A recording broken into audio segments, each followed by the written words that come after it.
Hi, welcome to my first Cowboys video blog post. I'm your host Nick, and I just want to talk about the end of the Cowboys 2013 season. It was pretty much a drag. It was a big drag, but I'm optimistic about the future, at least the short term.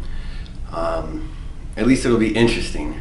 And if it's mediocre again, I'm pretty sure that then there'll be pretty radical changes, because incremental changes aren't going to result in anything with the Cowboys franchise at this point, unless the current plan actually comes to fruition.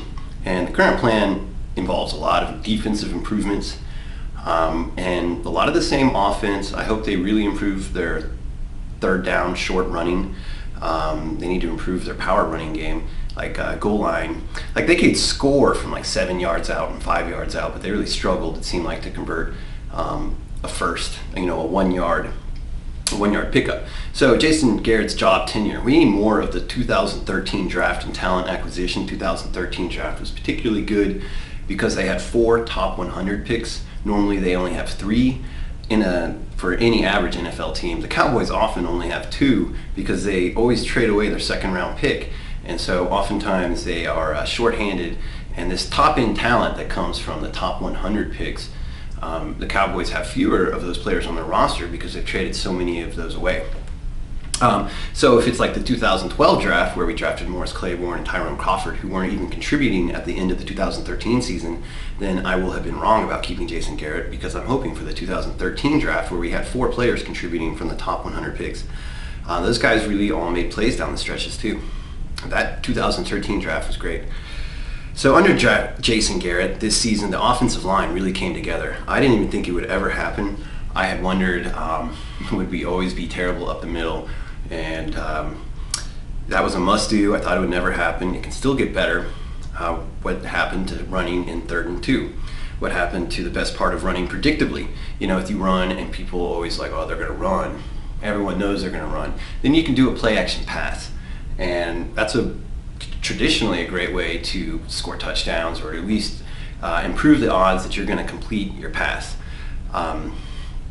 Quarterbacks have historically completed passes at a higher percentage when they're executed from a play-action pass, and that doesn't account for whether the running game was very good or not. So even when the running game is only generating 1 yard a clip, a play-action pass can still be effective. The Cowboys never run once they have a single negative play. It seems like that's enough to dispel them from running. With that negative play, just dedication to run, even running when there's nothing to be gained from it, can lead defenses into traps. So I really miss that in this offense. The zone blocking scheme hasn't really lent itself to third and short running. It's not a power scheme, but the players can probably deliver on power.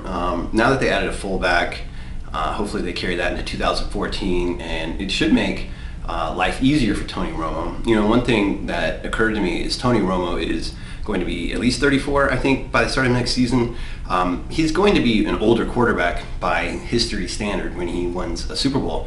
So maybe like John Elway, who suddenly had a great running game and a very strong defense at the end of his career and was able to win 2 Super Bowls. Maybe we could, the Cowboy franchise could deliver that for Romo. A defense you can really rely on, and a running game that can take over seasons. That guy had a 2,000-yard season. I know that's not just easy, but if you're going to win a Super Bowl, you do something great. So maybe they could do something great on defense. They could do something great at the running game, and that could really help this franchise. These coaches have been considered good for a long time. I doubt that goes away, very quickly, unless Monte Kiffen has an unspoken health concern. I don't think he does. I'm sure the coordinators are good. It's the players. Dallas had like 41 different players take defensive snaps. Second place team had 32 players take defensive snaps. That's a lot of different players in and out on defense. 20 different players play defensive line. Changing player blueprints causes endemic problems. We need to ride with one system while Tony Romo is still our quarterback. While our offense is top 5 in scoring, we need to settle down and do something steady so that we can build around it. Our offense, you can build around our offense right now. So they need to keep trying to do that. Our special teams were dynamite this year, and that's something you can also, attribute to Jason Garrett's tenure. So if they just fixed the defense, they would have all 3 phases in line. I don't agree that the defense is too simple. The defense needs middle linebackers to stay on the field during the game. The worst games came when guys who had all practiced all week at middle linebacker had to leave the middle of the game. And then that's when teams would just have drive after drive, and it's always 10 yards. You know, it's painful because it's not even like a 80-yard touchdown. It's 10 yards, 10 yards, 10 yards, touchdown. So it's grueling enough that you might actually sit through and watch it, the score-a-thons. I think it's important enough that it's worth having your first and third best linebacker play middle linebacker while your second and fourth best linebacker play outside linebacker. So you might not even have your best player on the field because he's backing up the middle linebacker. It's worth noting that Hall of Famers Urlacher and Ray Lewis missed significant time at points in their careers. Playing middle linebacker is just brutish. Maybe having a lot of talent there is just the only solution. The defense is more about having better players. It's about winning one-on-one matchups, and it puts more pressure on the players. And so when you consider we had 41 different people playing football on the defense, that's a lot of different, like, what they call, I guess, replacement level players or their average players. You need more stars. Cowboys need more stars. At the same time, they need more draft picks. They can't be trading up to get star players. They have to get stars by overachieving with their picks. So that also leaves these players naked when they're completely out of their element. Considering how Dallas squanders second-round picks, it's no wonder we lack talent as we piled on injuries. You wonder about 2012 draft class when Mo Claiborne was out and Tyrone Crawford was already on injured reserve. There was no third guy between those two, so we're saying the top half of the 2012 draft was completely useless for most of the 2013 season. That bodes bad. Hopefully these two can really live up to our hopes, but they have the pressure of 3 players on 2 players. So no matter what happens in their career, they're sort of making up for a missing second-round pick. It seems like Dallas was a different team in division games. We can assume this team's intellectual leaders planned for them more. The fact that Dallas is vastly better versus their divisional opponents should suggest that our coaching staff lends us an edge in important games, though you must admit the division was terrible. We were 3-5 outside the division. What does that say about our coaching staff? It also says a lot about, obviously, the talent. The fullback at the end of the season was a nice addition. I like what he brought and hope that this is in the plans for next year. Our rushing touchdown total got up off of death's door. We scored 5 rushing touchdowns in 2012. DeMarco Murray had 9 touchdowns in 2013 and passed 1,000 yards for the first time. Bill Callahan has historically deployed a platoon of backs to good effect. He will surely look to add to his staple in 2013. I doubt Joseph Randle has the speed or other special characteristics to add a dimension to our running back group, and the same for Philip Tanner. I'd like another Dunbar or another Murray. I don't think Tanner and Randle can handle those roles. So I hope the Cowboys carry 4 running backs next year. Potts at fullback, Murray, Dunbar, and someone that's either more like Murray or more like Dunbar.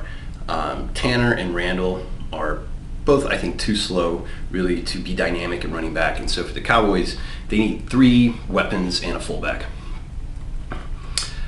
Dallas needs defensive ends. That's really obvious, right? And they don't have any money and not any special trade bait on the draft. Dallas could really use a special draft on defense in 2014 to help this offense and special teams get over the hump and win some Super Bowls. Talent like that is hard to find. Special teams get over the hump and win some Super Bowls. Talent is, yeah, okay. I think this held back New England ever since Mike Vrabel and Willie Roaf left. That's how hard it is to find special defensive talent. Top-end defense and talent is that hard to find. Let's face it, every Super Bowl victory is epic. So if Dallas is going to win one, we need something epic. Steal at every draft pick and some trade downs to add to our depth.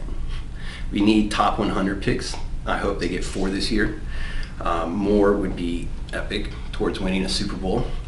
If they get 2, then this 2014 season is terrible. Off-season is terrible. I think Hatcher may stick around. I think Spencer may as well. Ben Bass, Tyrone Crawford. We need these guys to grow into monsters. Or at least rotational players with monsters we get from somewhere. We ain't going to win without some monsters on our defensive line. This gets me back to strength and training. I'm really looking for someone to blame for 2 injury-riddled seasons. if it's bad, that special, it is bad. If it is bad if it is bad strength and training, that relates directly to the head coach, in my humble opinion, because that is the first and most important and visceral way he engages his whole roster. Strength and training, special teams, and the head coach are the few coaches that engage the whole roster throughout the season. I don't have a realistic mechanism for comparing different franchises and their injuries. I'd like to know that Dallas is invested, though, in improving this. Dallas had 41 players taking defensive snaps, while the second most team had 32, or around 32. That is such a vast difference. Well, thank you for sticking with me. I hope you enjoyed my first Cowboys post.